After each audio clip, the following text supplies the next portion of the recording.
এক নম্বর, নবীজি সাল্লাল্লাহু আলাইহি ওয়াসাল্লাম মুআয ইবনে জাবালকে বললেন, তুমি কোনোদিন আল্লাহর সাথে শিরিক কইরো না।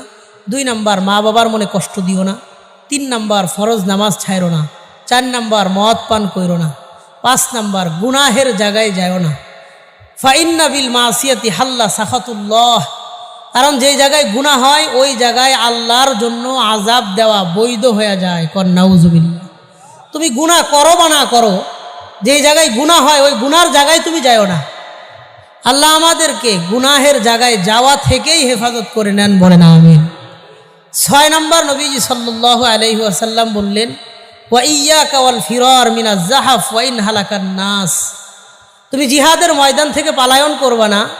যদি সব মানুষ শাহাদত বরণ করে তারপরেও তুমি একা থাকলে একাই জিহাদ করবা, তুমি পালায়ন করবা না।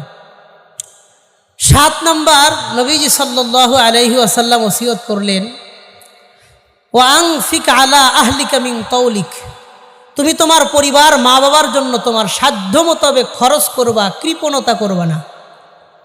বহু সন্তানদেরকে দেখবেন বন্ধু বান্ধবের পিছনে হাজার হাজার টাকা নষ্ট করে, মা বাবার ঔষধের টাকা পর্যন্ত দিতে চায় না। তো নবীজি বললেন, তুমি তোমার মা বাবার জন্য যথেষ্ট খরচ করবা। কারণ কি, মা বাবার জন্য যেই সন্তান যত বেশি খরচ করবে ওই সন্তানের হায়াতে সম্পদে আল্লাহ তত বেশি বরকত দান করবেন।